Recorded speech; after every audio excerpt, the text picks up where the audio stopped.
Saan ba pwedeng kumuha ng idea sa pagninegosyo?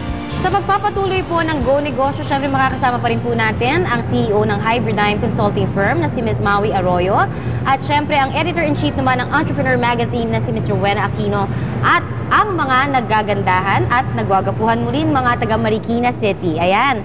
Unang-una, meron ba tayong magtatanong dyan tungkol doon, reaction sa kaninang napag-usapan natin? Go ahead. Gusto ko lang po sanang malaman kung may available na magazine na pangmasa. Yung mas madaling maintindihan tsaka yung mas abot kaya. Para sa pagnenegosyo, you mean? Meron ba, Rowena?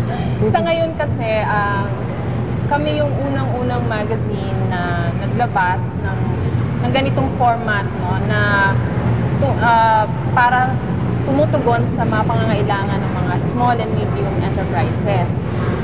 Yun nga lang, nakakalungkot kasi ang aming medium of communication ay Ingles, no, hindi Filipino. Pero malay natin, isa ring magandang paraan yan para later on makapag-introduce din kami ng magazine na Tagalog naman ang medium. Rachel, alam mo, di bale, alam mo, ang sinasabi nga dito ni Rowena, madali naman siya talagang maintindihan yung Entrepreneur Magazine. At syempre, nandito rin ang Go Negosyo para naman din na maging katuwang, di ba? Sa pagtulong ng mga katulad mong aspiring entrepreneur balang araw, di ba? Meron kang naiisip na negosyo, dito ka mag-tune in at saka siya entrepreneur. Ako, siguro. Samantala, bago po natin ipagpatuloy ang ating discussion naman, sabi po kasi ng mga eksperto sa business, ito ho, pagkakatandaan natin ito na kailangan daw kapag ikaw ay merong ideya na maganda for business, for any business, kailangan masabi mo to sa possible na investor mo in just 2 minutes, sa loob lamang daw ng 2 minuto. Sabi nga nila, di ba, it's just about the length of an elevator ride. Kaya naman po sa segment na ito, na kung tawagin namin ay elevator pitch, mapapanood po natin ang isang magandang business plan na ito. Panoorin po natin ito.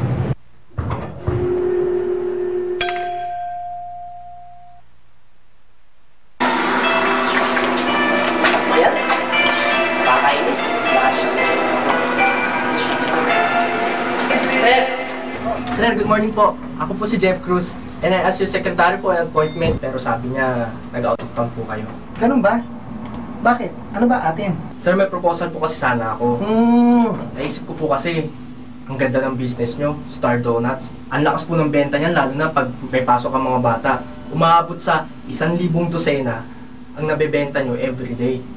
Pero kahit ganun, nauungusan pa rin kayo sa sales ng Donut Kingdom eh. Tama ka diyan. Matagal ko nang tinatanong sa tauhan namin. Bakit ganun? Sir, di lasa at quality ang problema. Image po at doon ako papasok. Ganon? Kailangan nyo ng mascot. Yung star shape na cute na cute. Mahal ng advertising campaign. Sir, don't worry, di po kailangan ng ad campaign. May 2-inch binidal mascot na isasama sa 1 dozen ng Star Donuts. Monthly, may theme. Tapos, 4 na variety ang mascot. Kukolektahin ito ng mga bata, tapos papabili sila ng 4 na dosenang Star Donut buwan-buwan. Tataas nga ang sales, pero mahal yan. Sir, hindi po. Kinuwenta ko na po yan. Kaya ko po mag-deliver ng maramihan. Sa totoo nga, sa bawat 1,000 piraso, pwede kong bigay sa Star Donuts ng tig 3 piso lang. 3 pesos? Opo, sir.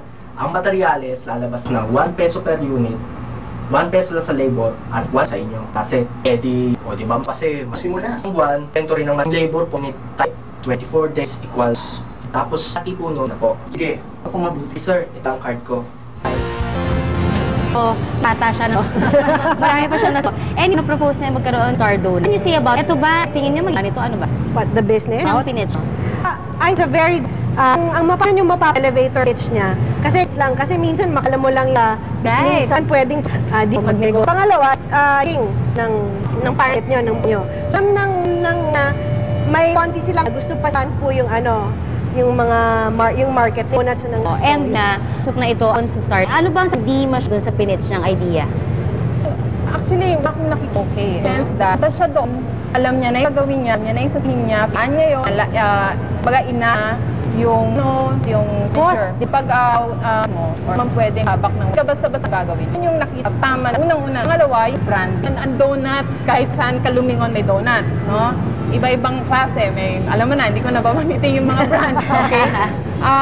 Yun yung isang paraan para lalo na kung ang ang produkto mo ay sabihin na nating basic commodity siya, no? Yung produkto siya na basic, yung pangangailangan tinapay, diba? Bigas, May kanin. flavor, oo.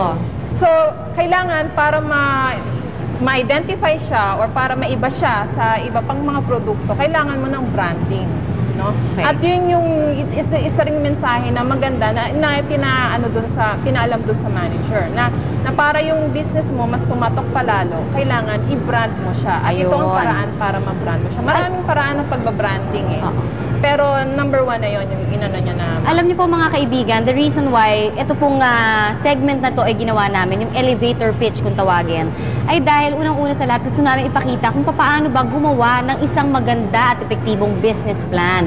At sa pagkakataon na yan na nakita natin talagang very concise, nakita niya na pinag-aralan niya na lahat yan. At syempre, importante po ang business plan kapag kayo po ay papasok sa negosyo dahil dyan yung makikita yung sistema at lahat ng kailangan yung mga gagastusin, nandyan na po lahat yan.